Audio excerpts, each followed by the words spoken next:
Good morning guys. Welcome sa Lutong Bahay ni Nanay Janet. Gulay na naman for today. Ito na naman ang ating sari-sari. Merong kalabasa, okra, talong at saka sitaw para sa ating ng laswa po. Ito na po ang ating alugbate at saka merong saluyot.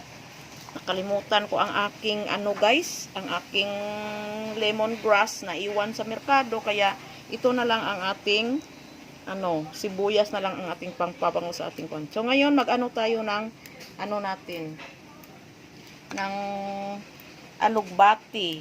Linisin muna natin ang ating alugbati. Napaka-preska ng ating alugbati, bagong dating po ito sa merkado.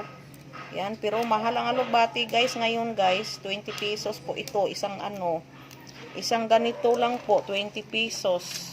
Yan. At saka 15 pesos ang ating saluyot. Guys, yan, natapos ko nang maglinis, huhugasan na lang natin. Preskang preska po. Ngayon, ang ating na namang saluyot or tugabang ang ating lilinisan para sa ating laswa. Laswa tayo araw-araw guys, vegetable lover po tayo guys. Dahil sa edad natin na papunta na tayo sa senior, ganito ang palagi nating kinakain. Mag-gulay-gulay na lang tayo. Yan po. More vegetables po tayo guys. Kasi sa edad natin, kailangan natin kumain ng mga healthy foods. Yan po ang ating kinakain palagi. Fruits and vegetables po. Ang ating ng saluyot. Linisin natin ng hagpatin. Iwan ko kung anong tawag nito sa Tagalog. Basta hagpatin dito sa amin. Hagpatin. Hagpatin. Yan. Para lulutuin natin mamaya. Alugbati para sa ating laswa. Yan. Para po ito guys sa ating laswa.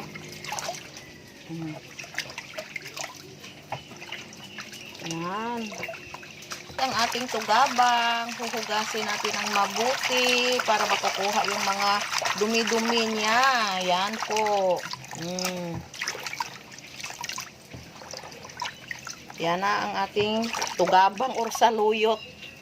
Yan. Tayo sa ating gulay para sa ating laswa. Yan. Ready na po ang ating laswa. Ito na ang tubig natin.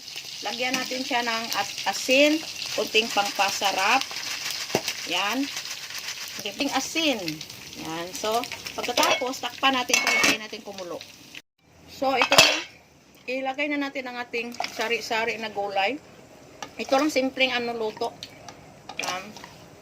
Sari-saring gulay. Pakuluin natin yan. Takpan muna natin hanggang maluto siya. Yan. Kumukulo na ang ating laswa. Araw-araw tayo maglaswa guys. Yan. Hintayin natin na siya. Yan. So yan na. Luto na ang ating sari-sari. Ilagay na natin ang ating saluyot po. Ganito tayo maglaswa ng simple lang lutong bahay. Walang mantika-mantika. Yan. Wala po itong mantika guys. Very healthy po. Kasi lang po. Simple lang na luto. Binisaya ba?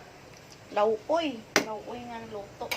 Na natin ang ating alugbati. Nahugasan na po ito guys. Malinis na po ito lahat. Yan. At saka lagay na natin ang ating dahon, sibuyas. Yan. Para mabango ang ating lauoy. Lauoy or laswa. Laswa sa Ilonggo ito. Sa iba, sa Cebuano, lauoy. Yan. Iba-iba kasing langwahe guys. Sa Ilocano naman, diningding. Mga ganito nga luto.